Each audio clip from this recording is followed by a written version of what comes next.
So welcome back to the another lecture of some basic concepts of chemistry.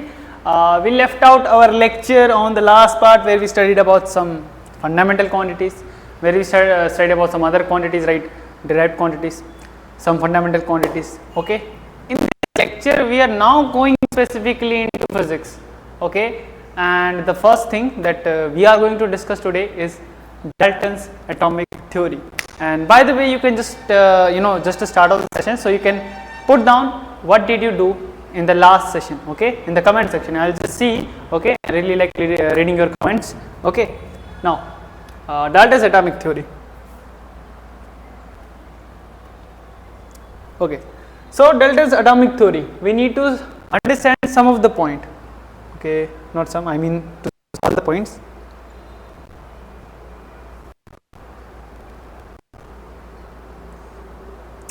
So Dalton said a lot of things about some atomic physics, okay, and the first thing in his atomic theory, he told us that, okay, matter consists of tiny particles which are called atoms.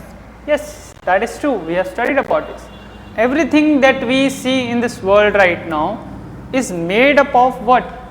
It is made up of atoms, okay, and atoms are the tiniest particle, okay. Yes, but now we see that no, atoms are not the tiniest particle, there is something much tinier than it, okay, and everything we see is made up of atoms, okay, maybe some element, maybe some compound, hydrogen, carbon, nitrogen, fluorine, neon, anything, all of these things are atom, and together they form of compounds, together they form of elements, and these compounds and element together form everything, okay.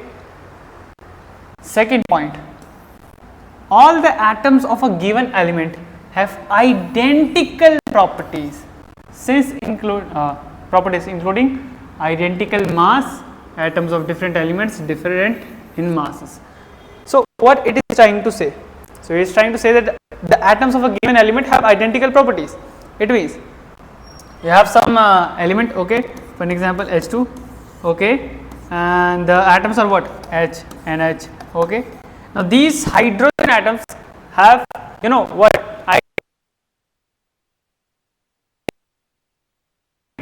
okay, you pick a hydrogen atom from somewhere else in the world and you pick a hydrogen atom, you found a hydrogen atom in your home, okay, it might be a little weird to say this, but yeah. So there is nothing different in the hydrogen atom you find somewhere else or you find over here, got it, okay. They are identical in mass, their masses will be exactly same. That is the second theory, okay, the second line. And if you pick atoms of different elements, they are different in masses, and that is what we are sure about.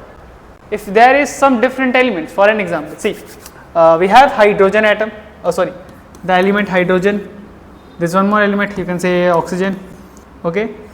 Now these are two different elements, and the atoms pertaining to these elements are hydrogen and oxygen, right, okay. Question, is the hydrogen and the oxygen are of the same mass? No, their properties is different and their mass is also different, right, okay. So both the properties, both the mass are different of different elements pertaining to different atoms, okay. Let me clean this up, okay.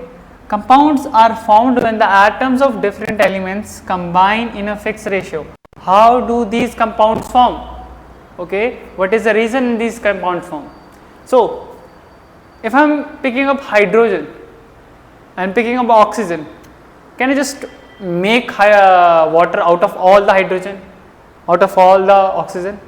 See, if I have just 1 meter cube of, okay,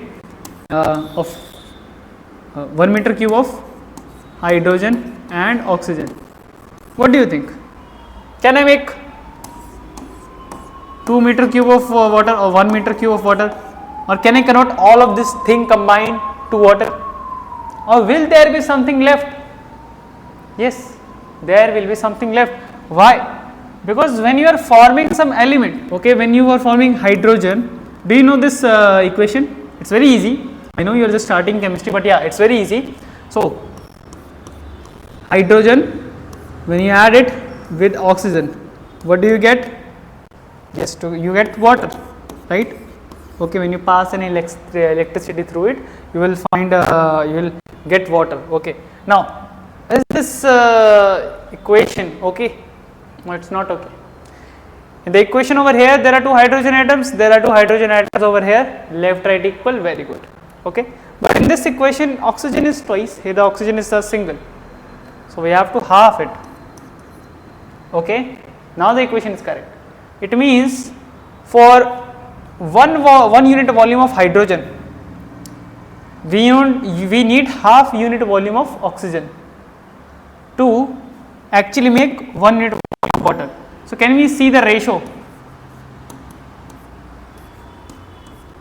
This is the ratio. Okay, so it means compounds, okay, are formed when the atoms of different elements, hydrogen and oxygen, combine in a fixed ratio. They are combining in a fixed ratio to form a compound. I hope I am understandable with that. Okay. Now, chemical reactions involve rearrangement of atoms. Okay, remember, when there is a chemical reaction, okay, it doesn't mean that the atom is going to change. There is nothing change happening in the atom. Okay, the only change which is happening is in the arrangement of the atoms. Okay, have you heard about this element? I hope you have heard about this. Have you heard about glucose? Yes, you have heard about, right? You have heard about glucose. Have you heard about fructose? Sir, what is fructose? Fructose is also a type of sugar. Okay. Okay, glucose and fructose. Okay, you have heard about both of them, but can you tell me what is the difference between them? Sir, the formula I know for the glucose is, sir, C6H12O6. Okay, then might be that the fructose formula is different. I will tell you that the fructose formula is also same, C12O6. Okay, both are same. Then what is different in them? Can you think of anything? The difference lies in the arrangement of the atoms. The atoms arranged in this molecule and the atom arranged in these molecules, okay, it is different. The arrangement is different. That is why one is known as the glucose and another one is known as the fructose. Got it? Okay. Now, okay. So for an example, there is another example also. For an example, you can see alcohols. Have you heard about the alcohol C2H5OH? Okay, and if you heard about ketones are of the same formula C2H6O. Okay, now if you add the formulas, these two formulas are the same. This H, if you add it, it is also 6, C2H6O, C2H6O, but one of them can be an alcohol. Okay, another one can be a ketone. We will study about these elements. Okay, as soon as we move forward, we will start studying these elements. But yeah, for right now, you need to understand that the chemical reaction only involves the rearrangement of the atoms. Okay, how the atoms are arranged? First, you have some hydrogen. Okay, with a hydrogen, and then you have an oxygen with an oxygen. Okay, but you get water. Water is what? Oxygen combined with these two elements. Okay, got it? So now you can see this particular bond broke, then this particular bond broke. Okay, and then the bond formation took place, and then you get this one element. Got it? And this another oxygen will help out for the another water molecule. Got it? So there is some rearrangement of the atoms happening during the chemical reaction of the during the formation of the compound. Okay, during the formation of compound. I hope I am understandable with the Dalton's atomic theory. Okay, these were the 4 major points of the Dalton's atomic theory. But if you would have noticed, there is some things which are wrong in this theory. Can you identify? Think about this. Which point can have a drawback, an exception? Okay, think about this. Matter consists of tiny particles called atom. Okay, yes, it's right. Okay, there are tiny particles. all the atoms of the given element have identical properties in mass, atom different elements mass. This might be something wrong in here. Okay, there is something wrong in here. Got it? This is it. Compounds are formed when the atoms of different elements combine in the fixed ratio. Okay, there is something wrong about this. Okay, let's see what are the drawbacks of Dalton's atomic theory. Now, the drawbacks are, first, according to the theory, atom is indivisible.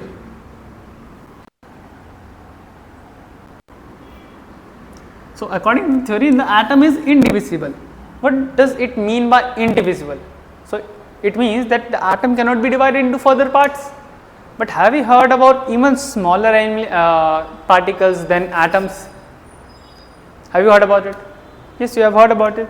Even the smaller things are like, there is atom. The atom is formed up of some neutrons and protons and some electrons which are revolving around it. Okay, some electrons revolving around it. Got it?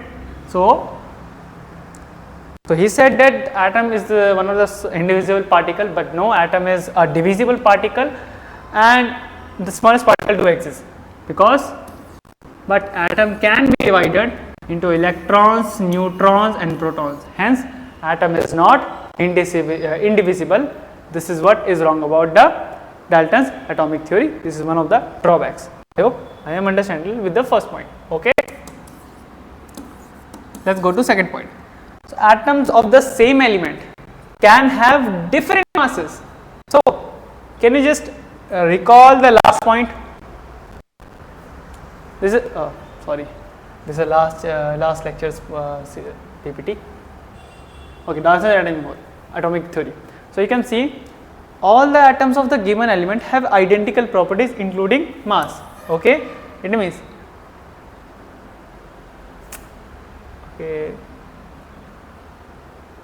so atoms of different elements different mass, but atoms of the same element, listen, atoms of the same element have identical properties, have same mass. Okay, this is what is being said by Dalton. Okay, but we have a drawback, and the drawback is that the atoms, okay, atoms of the same element can have different masses, as in case of isotopes and isobars. Sir, what is this isotope? Sir, what is this isobar? Okay, sometimes even having the same atomic number. So, for example, if we are just talking about carbon, okay, right, it can have different isotopes.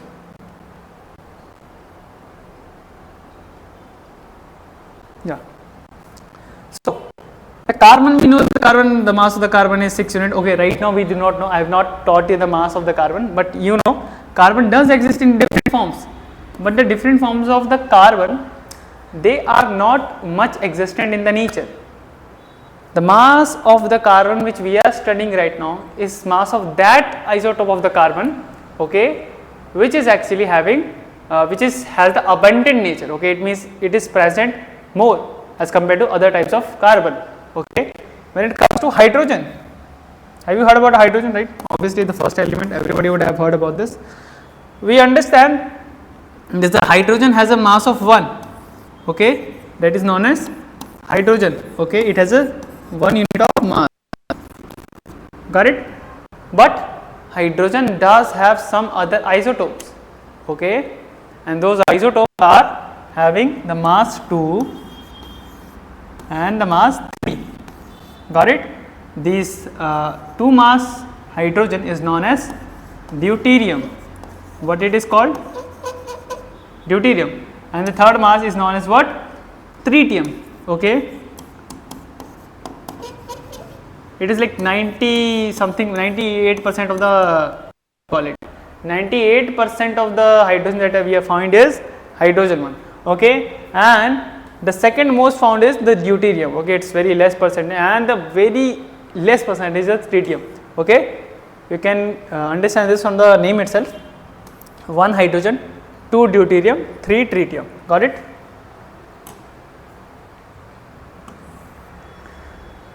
Now, reactions that doesn't react with simple whole number ratio. So, what is, first of all, instead of studying the drawback, okay, go back one and see what we have studied. Last third point, what we studied. The last third point is compounds are formed when atoms of different elements combine in a fixed ratio. He was saying that compounds will only form when the atoms are combined in fixed ratio. The ratio should be fixed, okay, but sometimes this is not the case, okay. In reality, if you see and go and check the reactions, you will understand that the reaction that doesn't react with, okay, so there are some types of reaction that doesn't react with the simple whole number ratio, okay.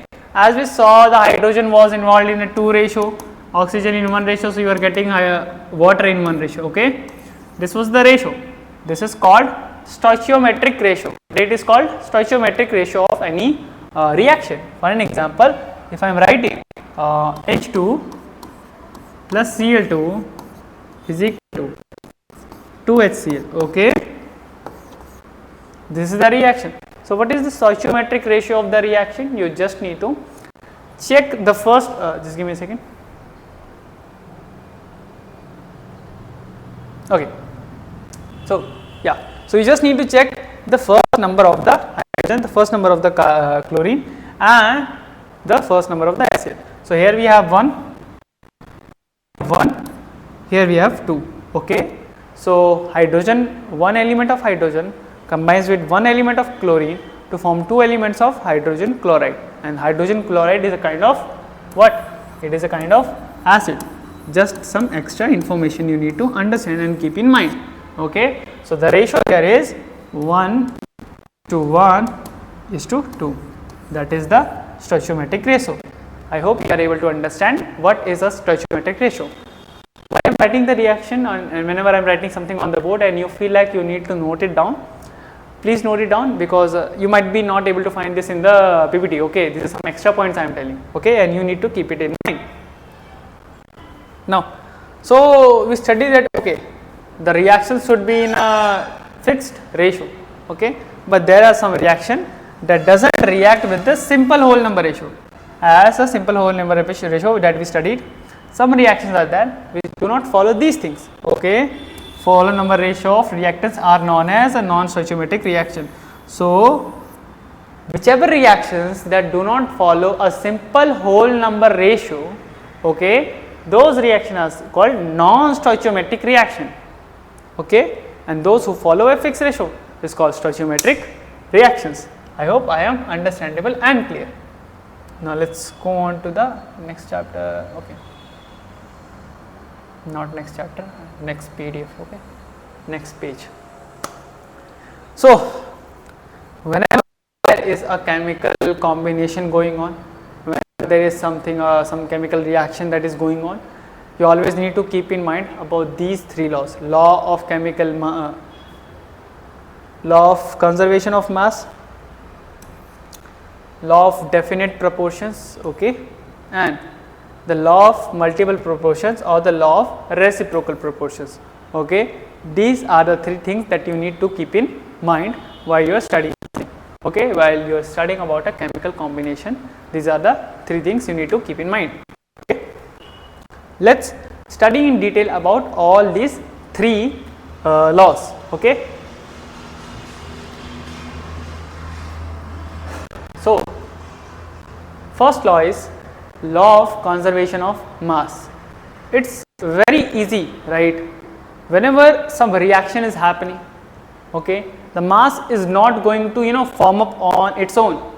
The mass is actually going to take some time, okay, not some time. It means the mass is not going to be destroyed, nor it is going to be created as we know it, okay.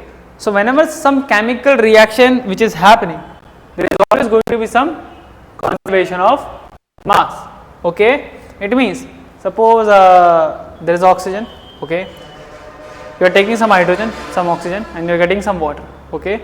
Whatever the combined mass of hydrogen and the oxygen is before the reaction, and whatever the product you got after the reaction. The mass of both the reactants and the product is going to be same. Okay, so let's understand the statement. It states that the matter can neither be created nor be destroyed in an ordinary chemical changes. What does it mean by ordinary? Whenever there is simple chemical reaction that is happening, okay, then there will be no change in mass. But sir, can the mass change?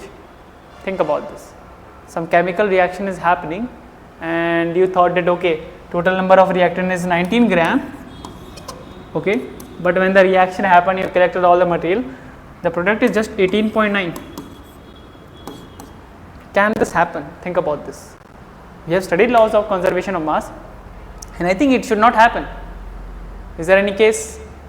Pause the video, think about this. Can the mass be destroyed? Now if you would have paused the video, provide me some explanation. Okay, I expect you to like pause the video, find an answer whenever I am saying it. Okay, yes, this thing can happen. Okay, have you heard about this equation?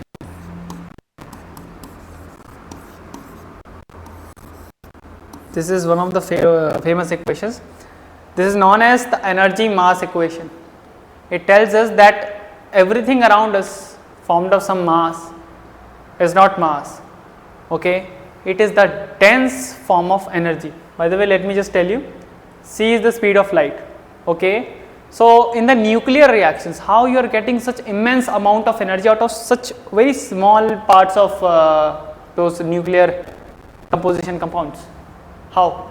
Think about this. Such small amount of uranium can run the whole plant. How? It is because of the reason it is not doing some chemical reaction and generating some energy. Okay, in that chemical reaction, the mass is being destroyed. The mass is getting destroyed to form the energy. Okay, you can see if you put m is equal to 1 means I am destroying 1 kg of mass. Let's see how much energy I am able to make. Think about this.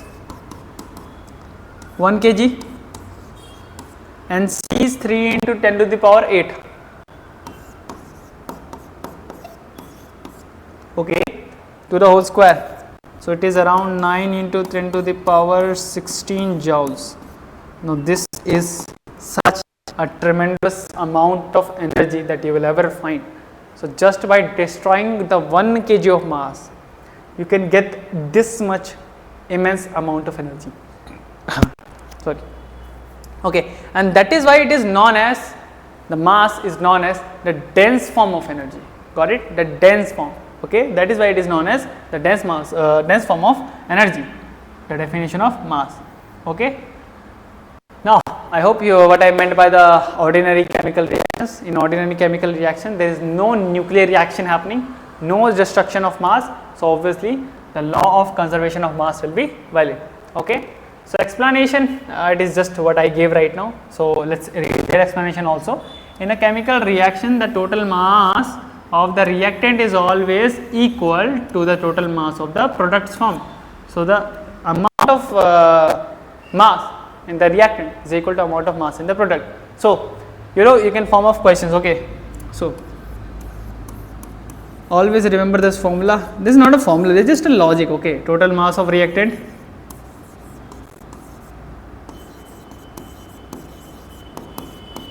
is equal to, okay, total mass of products. I hope I am understanding. Total mass of reactant is equal to total mass of products. Understandable? Okay. So whenever there is some reaction that is given to you and there is some compound number 1, compound number 2, is your compound number 3 and compound number 4. It tell you that the amount of mass that you took for the one is 12 gram, amount of mass you took for the second one is 13 gram, okay, and amount of mass you got in the first product is 15 gram, okay. What is the amount of mass that you are going to get it? Pause the video and solve the question. It's very easy, okay. Reactant mass is 12 gram, 13 gram, product mass is 18 gram and x gram. What is the value of x? according to the formula, if we think that this is some ordinary reaction which is going on. So if you go through it, you will understand, okay, so 12 plus 3 is equal to what? 18 plus x. Why? Because total mass of the reactant is equal to total mass of the product, because we are applying the law of conservation of mass. I hope I am understandable. Okay. Now this is just a small example of the law of conservation of mass. Let's study about. Okay. Law of conservation of mass. Okay, it's done. Let's go on to the next law. So by the way, I just told you this. Okay, if the reactants 4H plus 2O is equal to atoms, then the product is 4H plus 2O, 2 water elements, 2 hydrogen mass. Okay, now see, 4 hydrogen atoms plus 2 parts of the oxygen atom, you get 2 gaseous water molecule. Okay, and the ratio is 2:1. 2, 4, 1, 2. Okay, ratio is 2. I'll tell you.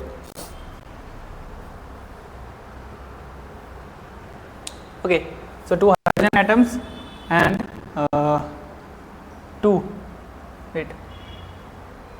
Okay, so 2 hydrogen atoms are weighing 2 atomic mass unit, and 10 hydrogen atoms are weighing 16 atomic mass unit. Okay, why 10?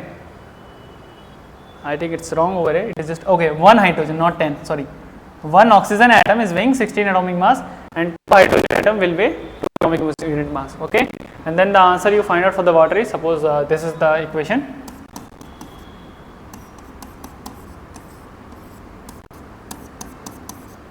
Okay, so H2, it is just for the information. I will tell you what are atomic mass unit, what is the molecular mass, what is mole, and all those things we have to study. But yeah, I will tell you in a later case. Now hydrogen is what? Hydrogen is having 1 unit of mass, so total mass is of how much? 2. Oxygen has a mass of 8. I will tell you. Okay, has a mass of 8. 8 to just 16. Oh, by the way, sorry. Okay, so 1 hydrogen, okay, sorry, 1 hydrogen 1 unit mass, 2 hydrogen 2 unit mass. 1 oxygen is 8 units of mass, half oxygen is how much? 10. Sorry, 2 is O2 is 16 and 16 half is 8. Got it? You will get 10. So obviously 2H is meant 2, O means 8, so it is also 10 units. I hope you can see that the amount of weights in both of them are going to be same. Okay. Oh, by the way, it was law of definite proportion. I thought it's an example. Okay, let's study about law of definite proportions. Okay, statement is that a given compound always contains exactly, whenever you are thinking about a compound, suppose water. Okay, if you are thinking about, if you are picking water from here and you are picking water from somewhere else, okay, remember that compound is always containing exactly the same proportion of elements by weight, okay, irrespective of the source or the method of preparation. So if I am preparing water by some chemical reaction, or if I am getting water through my filter, okay, every water compound that I am getting, the hydrogen and the oxygen in that water compound, their definite ratio, their ratio will be definite. It means some water compounds I picked up from pond, okay, river, lake, okay, and some water compounds I picked up from my filter, okay, they are going to have the same ratio of the hydrogen and oxygen always. Got it? It looks like very easy problem, very easy statement, okay, but the next statement is just little bit twisting. Okay, I will tell you that also, but you keep this in mind. Okay, this is the law of definite proportion. These are very simple laws, you can do about it, do something about it. Okay, let's cancel this out. I hope you understand what is a law of definite proportion. It means you pick any mass, any kind of compound, the proportion of the elements in that compound, okay, is going to be same. If there are 2:1 ratio of hydrogen to oxygen in this water, same is going to be happening there. Okay, got it?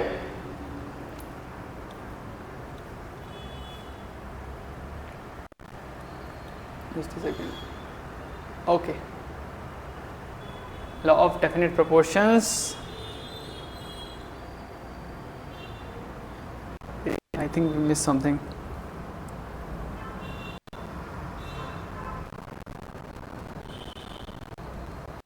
Okay.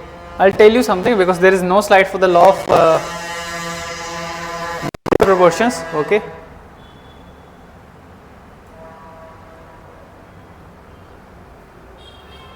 Okay. Let's understand about the law of multiple proportions or law of reciprocal proportions.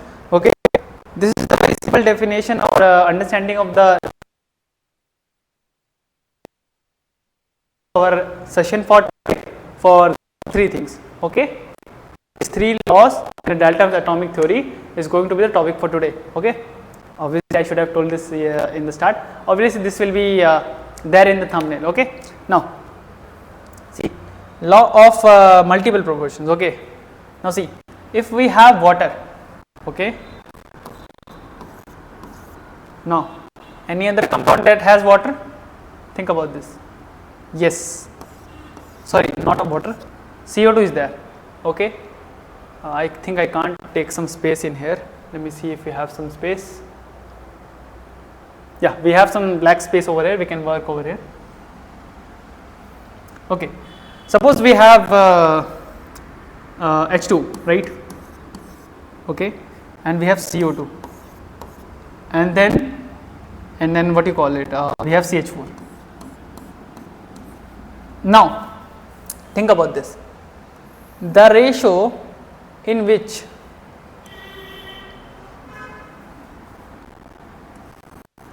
okay, for a fixed amount of hydrogen, see is here and H2 is here, fixed amount of hydrogen, okay, remember this, for a fixed amount of hydrogen, okay, there is one carbon atom, there is one oxygen atom that is being combined, right?